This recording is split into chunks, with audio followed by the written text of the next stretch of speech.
हाँ भाई, question number first है, five in is equal to दे रखा है 400 न्यूटन मीटर स्क्वायर पर कूलाम का स्क्वायर है, और जो उसके बाद में आउटपुट दे रखा है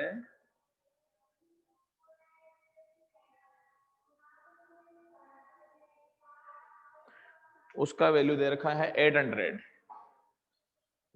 तो ये तो दे रखा है 400, ये 400 है न्यूटन मीटर स्क्वायर पर कूलाम है, और आउट जो दे रखा है वो दे रखा है 800 न्यूटन मीटर स्क्वायर पर कूलाम। तो फाई अगर नेट फाइंड करना चाहते हो तो क्या आएगा, फाई आउट माइनस क्या आएगा, फाई इन आ जाएगा। इसका आंसर आएगा 800 माइनस 400 इज इक्वल टू, एक सेकेंड भाई मार करने चल रहा है, आ रहा हूं मैं।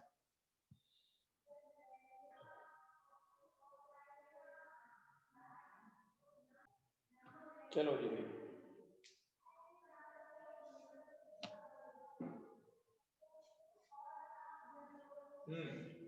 तो फाइव का वैल्यू कितना आ जाएगा इसमें से, ये है 800 minus 400 and 5 is equal to 400 newton metre square per coulomb. And अपने को इसमें फाइंड करना है कि चार्ज कितना है, then 5 is equal to sigma Q upon epsilon nought, then sigma Q is equal to 5 epsilon nought हो जाएगा, 5 का value 400 8.85 10 to power minus 12, sort out कर लेना, आंसर जो आएगा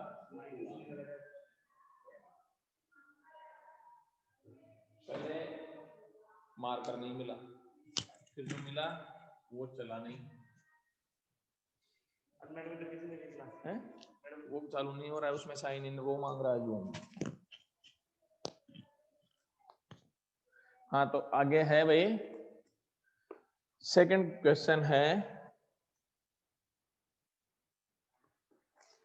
सेकंड में लिखा है surface R density for a conducting sphere is 80। देखो सरफेस आर डेंसिटी गिवन है 80 microcoulomb per metre square, then sigma is equal to 80 into 10 to power minus 6 coulomb per metre square हो गया। And इसमें लिखा है डायामीटर, ये given है 2.4 metre है। अच्छा, then find out a charge on sphere and net flux, net leaving flux, ये फाइंड करना है। सबसे पहले अपन चलें, sigma is equal to D Q by D S, so that Q upon 4 pi R square and Q is equal to sigma into 4 pi R square. Radius कितना हो जाएगा, इसका हाफ हो जाएगा, then it is 1.2 metre. Then we get value of sigma 8 into 10 to power minus 5 into 4 pi 12.56, radius 1.2 का whole square, आप calculate कर लेना, कूलम में आंसर आ जाएगा।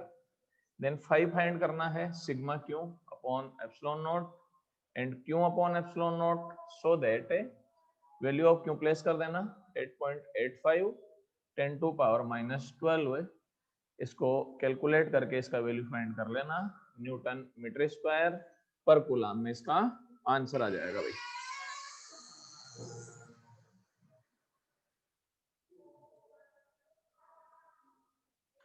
इसके बाद में है question number third, A point charge Q is a placed, देखो भाई थर्ड क्वेश्चन में है कि पॉइंट चार्ज क्यू है एक क्यूब ऑफ साइड ए, ठीक है ना, एक क्यूब है उसके साइड कितनी है, ए है। अब इसमें ये क्यू चार्ज जो है ना अलग अलग जगह पर रखा हुआ है और उसके बेस पे अपने को आंसर देने हैं।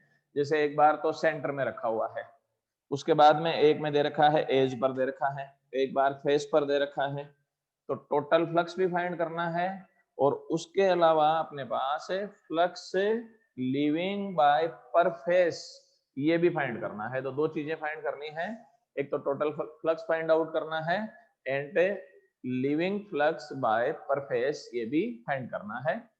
तो सबसे पहले अपन चलें, इफ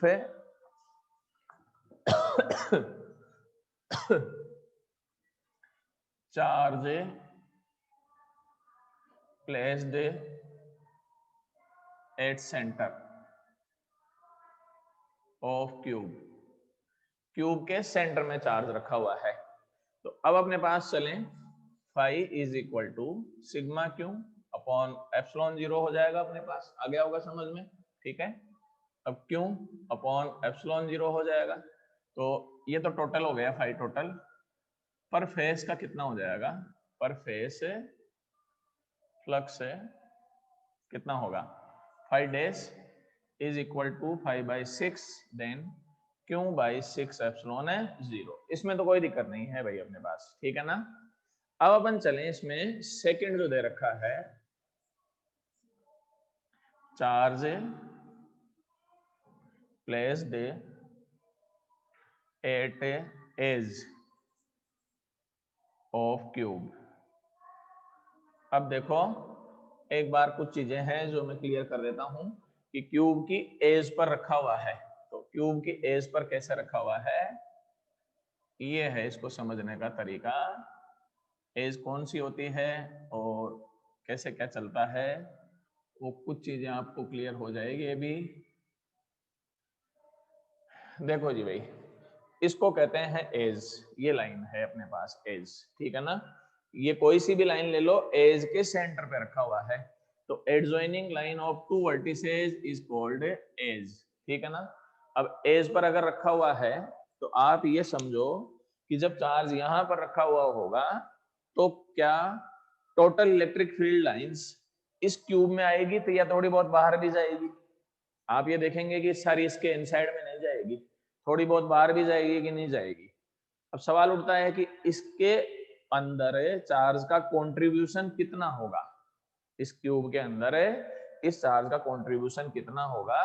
तो इसको फाइंड आउट करने का तरीका है, इतने क्यूब अज्यूम कर लो कि ये पॉइंट जो है ना बीचों बीच में आ जाए।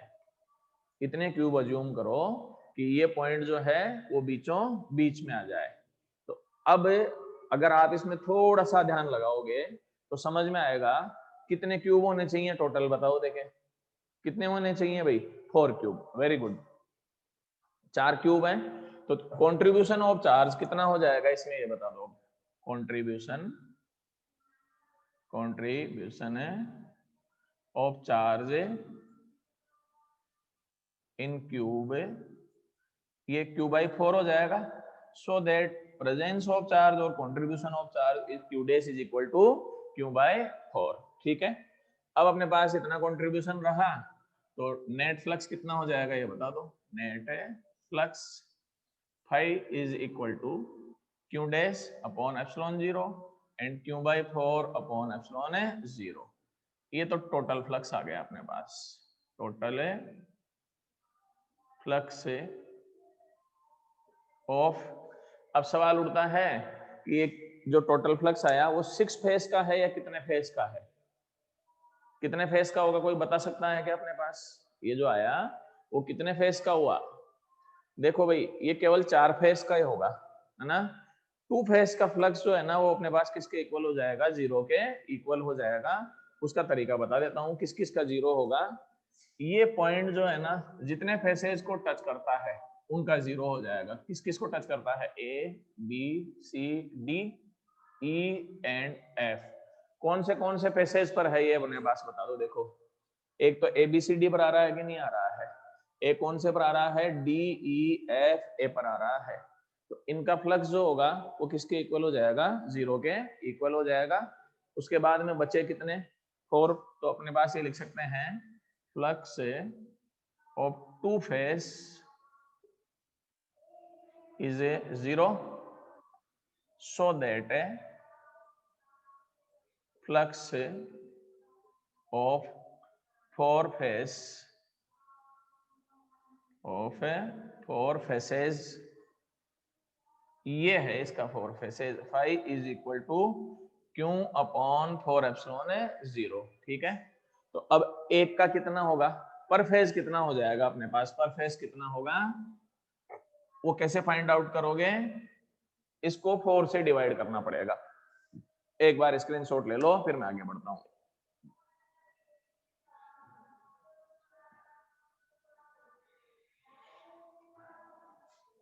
हो गया,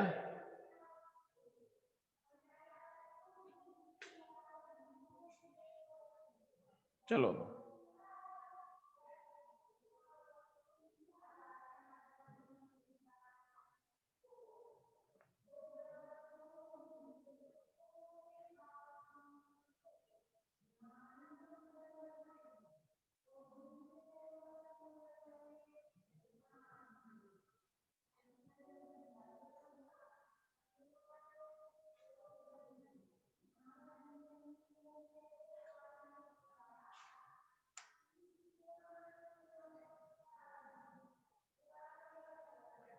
हाँ भाई, तो नेक्स्ट है फ्लक्स ऑफ ईच फेस, क्या रहेगा, फ्लक्स है ऑफ है ईच फेस है 4 का है ये, देन 5 dash is equal to 5/4 and q by 4 epsilon 0 upon 4, so that q upon 16 epsilon है नॉट। ये आंसर है इसका पर फेस का। इसके बाद में है third, charge at a centre of face, centre of a face. अब चार्ज जो है कहां पर है, किसी भी फेस के सेंटर पर है, तो ये रहा समझने का तरीका। ये क्यूब हो गया, चार्ज जो है किसी भी फेस के सेंटर पे ले लो, तुम्हारे जमे जिस पे ले लो अपने पास, जैसे मान लो कि इस फेस के सेंटर पे ले लिया, A B C and D, उस फेस के सेंटर पे ले लिया, तो चार्ज का कंट्रीब्यूशन कितना हो जाएगा भाई, कौन बता सकता है, देखें इस क्यूब में कितना कंट्रीब्यूशन हो जाएगा, या मुझे ये बता दो कि कितने टोटल अपने पास क्यूब चाहिए कि ये जो है ना पॉइंट बीचों बीच में आ जाए, कितने होने चाहिए भाई, 2। वेरी गुड, सबका आंसर सही है भाई, उमेश का भी सही है, रोहित का भी सही है, समीर का भी सही है। तो कंट्रीब्यूशन ऑफ चार्ज और प्रेजेंस ऑफ चार्ज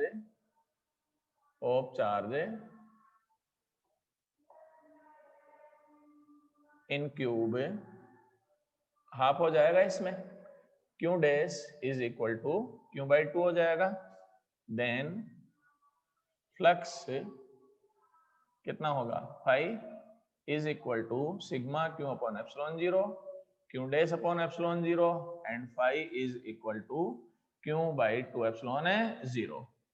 अब मेरे को ये बताओ कि कितने फेसेस का फ्लक्स 0 हो जाएगा इस केस में, ये बता दो, ये पॉइंट कितने फेसेस को टच कर रहा है, जिसको टच कर रहा हो उसका 0 कर लो तुम, तो सीधा ही ये है मेथड। एक को, तो एक का 0 हो गया, तो ये रिजल्टेंट आया कितने फेसेस के लिए आ गया, टोटल कितने फेस होते हैं क्यूब में, 6 में से एक हटा दो तो ये 5 का आया, तो ये 4 है 5 फेसेस, ये 5 फेसेस के लिए हुआ, देन फ्लक्स पर फेस इज इक्वल टू क्या आएगा बताओ, 5 dash is equal to 5/5 and Q/2 epsilon 0 upon 5 and we get Q/10 epsilon 0। ये इसका रिजल्ट आ गया। एक क्वेश्चन और है, वो अभी इसमें लिखा नहीं है तुम्हारी बुक में, पर वो मेरे मन से ही बता देता हूं मैं, वो क्या है, देखो जी भाई, ये है अपने पास, फोर्थ ले लेता हूं, 8 वर्टिसेस ऑफ क्यूब, क्यूब के वर्टिसेस पर है या वर्टिक्स पर है, क्यूब के वर्टिक्स पे है, तो ये आ गया, देखो इसको, ये रहा, जैसे क्यूब के वर्टिक्स पर यहां पर है चार्ज अपने पास, ठीक है ना, चार्ज यहां पर हुआ। अब ये बता दो कि कितने क्यूब टोटल होने चाहिए कि ये पॉइंट बीचों बीच में आ जाए, कितने, वेरी गुड रोहित भाई, है ना। 8 क्यूब होने चाहिए, टोटल 8 होने चाहिए। अगर किसी को समझ में नहीं आता है, ऑफलाइन लगेगी, किसी दिन पूछ लेना, मैं बता भी दूंगा कि 8 क्यूब कैसे होने चाहिए। 8 होने चाहिए तो चार्ज कितना हो जाएगा इसमें, चार्ज की presence Q dash is equal to Q by 8, so that net flux phi is equal to sigma Q upon epsilon 0, Q dash upon epsilon 0 and phi is equal to Q by 8 epsilon 0। अब ये भी बता दो कितने faces का 0 हो जाएगा, 3 का। कितने फेसेस का 0 हो जाएगा, 3 का। समझ में आया कैसे, देखो 1 2 एंड 3, 3 को टच कर रहा है कि नहीं कर रहा है। वेरी गुड भाई, आंसर सबके सही है, महिपाल, भूमेश, रोहित। तो इन 3 का 0 हो गया, तो ये जो बचा, ये आंसर जो आया वो 4 3 फेसेज आया कि नहीं आया, 4 3 फेसेज, ये 3 फेस का आ गया। Then flux of one face या पर फेस कितना आ जाएगा, 5 डैश इज इक्वल टू 5/3। ये 3 का है तो 5/3 हो जाएगा। 5/3 is equal to Q by 8 epsilon 0 upon 3 and phi is equal to Q upon 24 epsilon 0। Clear है बेटाओ। अब आप स्क्रीनशॉट ले सकते हो, उसके बाद में मैं नेक्स्ट न्यूमेरिकल बताऊंगा।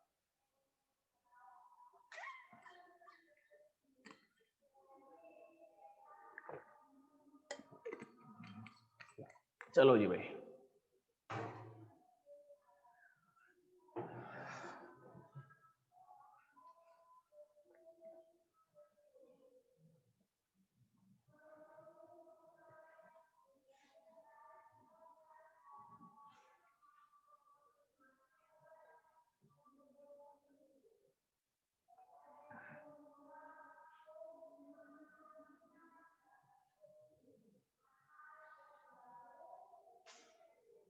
हाँ भाई, नेक्स्ट है क्वेश्चन नंबर 4 है भाई, है ना। क्वेश्चन नंबर 4 में लिखा है, इसमें लिखा है electric field at A point which is placed 20 centimetre from A centre of sphere. तो कोई सेंटर है, उसके स्फीयर से 20 सेंटीमीटर की डिस्टेंस है, 20 इंटू 10⁻⁻2 मीटर। इस पर इलेक्ट्रिक फील्ड गिवन है 10 वोल्ट पर ए मीटर, ठीक है। इसमें लिखा है radius of sphere is 5 centimetre, r is equal to 5 centimetre, 5 into 10⁻⁻2। Then find out electric field intensity at 8 centimetre. अब आर डैश का वैल्यू गिवन है 8 सेंटीमीटर पर, अपने को इलेक्ट्रिक फील्ड फाइंड आउट करना है। देखो भाई, रेडियस कितनी है इसकी, 5 सेंटीमीटर। ये कितनी डिस्टेंस पर गिवन है, 20 सेंटीमीटर पर। तो ये आउटसाइड पॉइंट हुआ या इनसाइड पॉइंट हुआ, कौन सा पॉइंट हुआ महिपाल, आउटसाइड पॉइंट हुआ या इनसाइड पॉइंट हुआ। रेडियस 5 सेंटीमीटर है और ये कितना है अपने पास, 20 सेंटीमीटर। वेरी गुड भाई, तो आउटसाइड हो गया। तो ई आउट गिवन है के क्यू अपॉन क्या होता है, small R square. Then K Q is equal to E out R square. Upon K Q का वैल्यू रखेंगे इसमें। अब वापस चलो, अब कहां पर फाइंड आउट करना है अपने को, वापस 8 सेंटीमीटर पर। ये पॉइंट भी कौन सा हुआ, इनसाइड वाला हुआ या आउटसाइड वाला हुआ। अगर आप देखेंगे ये भी आउटसाइड वाला ही है। कैसे, देखो radius 5 centimetre, R dash 8 centimetre, तो ये भी यहीं पर हो गया अपने पास। तो E dash out is equal to K Q upon R dash का square and E dash out, K Q का वैल्यू रखो, E out into small R square upon R dash का square and E dash out, E out का value 10 है, इसका value 20 centimetre में रख लो भले अपने पास। 20 इंटू 10⁻⁻2 का होल स्क्वायर अपॉन 8 इंटू 10⁻⁻2 का होल स्क्वायर। ये इससे कैंसिल आउट हो जाएगा अपने पास, ठीक है ना। तो अब अपने पास आंसर आया 10 इंटू 400 अपॉन 8 इंटू 8 हो जाएगा। सॉर्ट आउट तो कर ही लोगे आप। ई आउट का वैल्यू वोल्ट पर मीटर।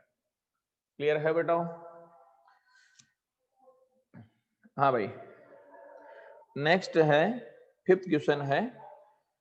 ये गिवन है अपने पास है कि electric field intensity due to a infinitely long wire is a 9 into 10 to power 9 Newton per coulomb at 2 centimeter. Then find out a linear charge density. तो कोई electric field intensity given है अपने को 9 into 10 to power 4 न्यूटन पर coulomb और infinitely long conducting wire है, ठीक है ना।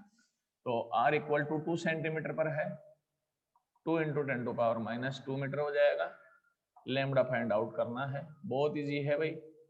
2k lambda upon r, then lambda is equal to er upon 2k, so that value of e 9 into 10 to power 4, r का value 2 into 10 to power -2 upon 2, k का value 9 into 10 to power 9।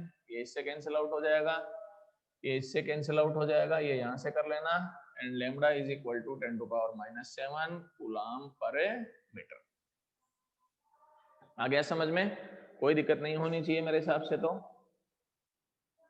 Next question चलेंगे बच्चों, 6th है। ये 6th question में बता चुका हूं, तुम ये निकाल लेना, कोई दिक्कत नहीं है। आगे है 7th क्वेश्चन है। Area of a metal plate is 10 to power -2। Area of metal plate is a 10 to power -2 metre square and a 10 micro coulomb charge given to plate, तो ये 10 to power -6 हो गया। Then find out electric field which are near by of plate. तो E find करना है, plate है भाई, बोलो तो चलो।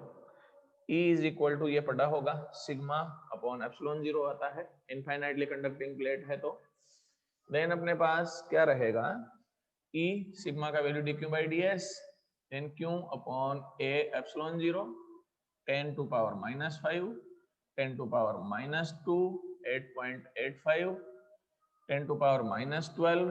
E का वैल्यू कैलकुलेट कर लेना, न्यूटन पर कूलम आंसर है, आ जाएगा भाई। आगे है 1 मीटर, हाँ, 2 metal surfaces are parallel and placed nearby 0.05 मीटर। तो 8th क्वेश्चन है, मेटल प्लेट्स हैं अपने पास, डिस्टेंस कितनी है इनकी 0.05 मीटर है। एरिया दे रखा है, cross section area is 1 metre square and ये भी लिखा है charge on surfaces are equal and opposite in magnitude. तो एक पर तो पॉजिटिव चार्ज ले लेना, दूसरे पर नेगेटिव चार्ज ले लेना। Intensity of electric field between the plates ये गिवन है अपने को, E is equal to 55 volt per metre. Then find out charge on each surface. देखो भाई, आप ये जानते हैं, ये charge two point E1, point two charge ये E2, ये पढ़ा भी चुका हूं मैं। E इज इक्वल टू क्या आएगा, E1 प्लस E2 और सिग्मा अपॉन 2 एप्सिलॉन 0 प्लस क्या आएगा, सिग्मा अपॉन 2 एप्सिलॉन 0। बता दिया है मैंने ये पहले भी। तो E का वैल्यू कितना आ जाएगा, सिग्मा अपॉन एप्सिलॉन 0। अब एक बार स्क्रीनशॉट ले लो तो अपन आगे बढ़ सकते हैं।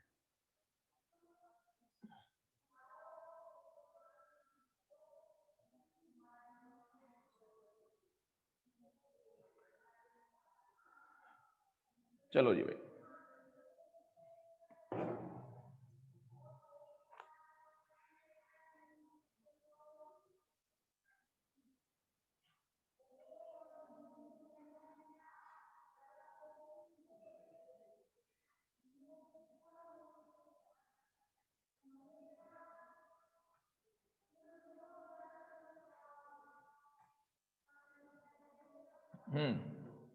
E का वैल्यू कितना आ जाएगा, sigma upon epsilon 0 Q upon A epsilon 0, then Q is equal to E A sigma epsilon 0, value of E ये 55, एरिया कितना गिवन था इसमें 1 metre square, 1 into 8.85 into 10 to power minus 12 है।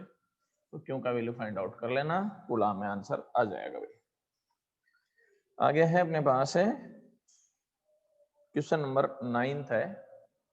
इसमें गिवन है कि a particle of mass 9 into 10 to power minus 5 gram, एक particle है 10 टू पावर माइनस 5 ग्राम है, तो 9 into 10 to power minus 8 kilogram है। ये लिखा है is a placed nearby a uniformly charged infinitely long sheet, infinitely long sheet के पास में रखा हुआ है, and surface charge density ये given है sigma is equal to 5 into 10 to power minus 5 coulomb per meter square.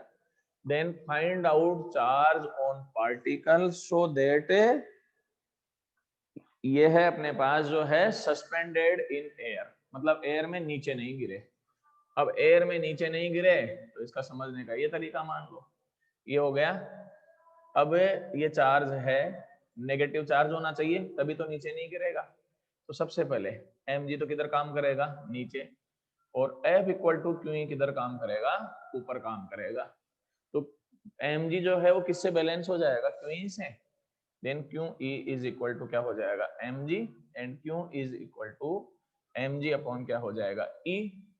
Infinitely sheet है, then Q is equal to mg upon sigma upon epsilon 0 to epsilon 0, sorry, Q is equal to mg to epsilon 0 upon sigma, value रखो 9 into 10 to power minus 8, 9.8 into 2 into 8.85 into 10 to power minus 12 है।